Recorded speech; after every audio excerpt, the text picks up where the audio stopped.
Hello. In this one, a surprise. How are you? Very young. Where are you from? Eritrea. Eritrea? Eritrea. Okay. How long have you been here? 7 days. 7 days, okay. How old? 14. 14. Yeah. Europe-bound asylum seekers languishing in a desert prison. But what next? Their way to Europe is blocked, but it's too dangerous for them to return home, so they remain in limbo in Libya. All the people who are in that situation are treated according to international conventions. Those who don't arrive in Italian waters return to the place they came from, to Libya, where a UN organization for political refugees can visit them, and thus they are in exactly the same conditions as they would be here in Italy. We, as a UNHCR, have no access to all detention centers in Libya. When somebody says that the pushback policy is fine because the UN Refugee Agency is dealing with asylum in Libya, this doesn't correspond to reality. At the moment, the UNHCR is not in a position in Libya to guarantee protection. Normally, around 1 in 3 who make it to Europe on the sea route obtain asylum.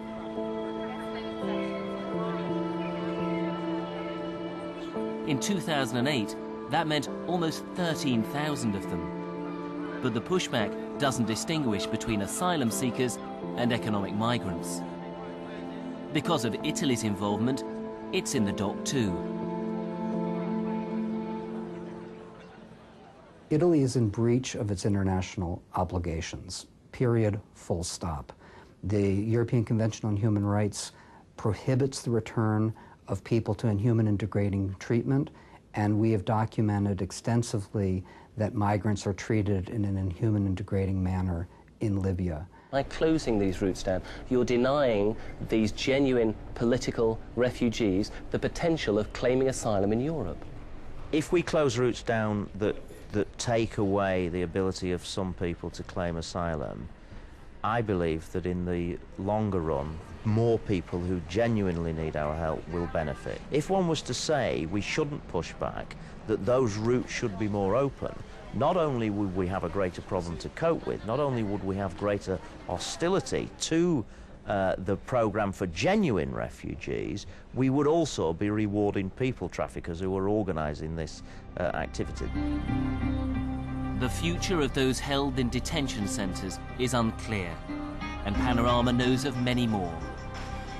In Malta, which has more asylum seekers per head than anywhere else in Europe, the UK is 13th. There are similar scenes at jails in the Greek islands of Lesbos and Samos. Nobody seems to have worked out what to do with those already in the chain. Now that Libya's beaches are closed to the people smugglers, the risk of dying at sea does seem to be receding. The embarrassment of bodies and desperate survivors washing up on holiday beaches in southern Europe may become a thing of the past.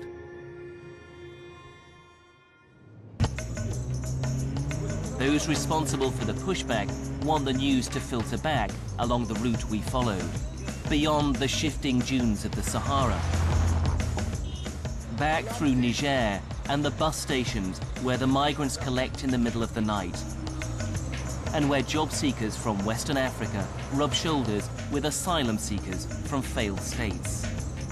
Then back further through the savannah and the rainforests and the homes they left behind, like Justice's village, Efiakuma in Ghana.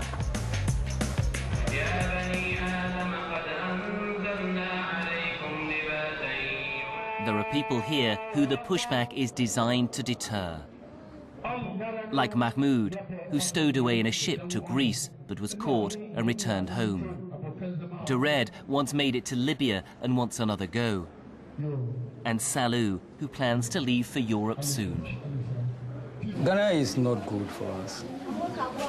It's not good for us, especially we are young. We are suffering. We are jobless. We don't have work to do. Across other African states, the British government has a more subtle way of pushing its message. You are planning to go to the UK? Yeah, I decided this small time hustling ain't working for me. I want to make it big, you know what I'm saying? This guy's out of his mind, eh? I've tried to... You're just jealous. One of Kenya's most popular soap operas, funded by the British government. Its storyline, a deterrent to those planning a clandestine journey to Europe. Lillian here has just returned from the UK, where she did not have the best of experiences. My hope is that her story will open all your eyes. I got a job as a toilet cleaner. Because I was an illegal immigrant, I was paid very little money. It was hell. Does that mean you can't go back? I am going nowhere. I am going to stay right here and help build this community. In Ghana, where justice is from, more powerful incentives are at work. This summer, President Obama flew in for his first official visit to sub-Saharan Africa and made it clear why America wants to do business here. You have fair elections and a free press, a growing market economy, and a sense of energy and optimism.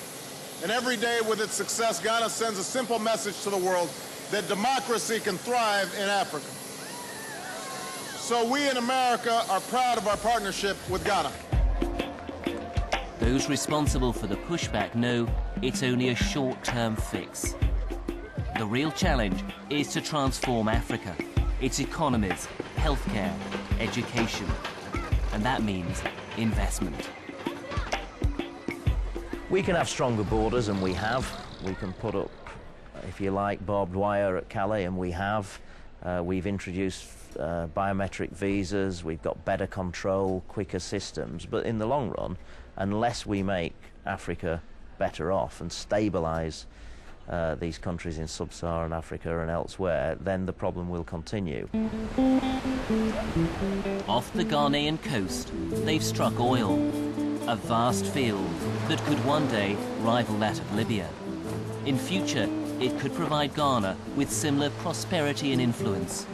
And at least one West African state could find a new route out of the poverty that drives its people to Europe. Paul Kenyon reporting there. It's still too early to see the effects of the pushback on the numbers caught trying to smuggle themselves into the UK. The figures are rising every year. On average, at the moment, 76 people are caught every day trying to smuggle themselves through British ports, the majority on the backs of lorries.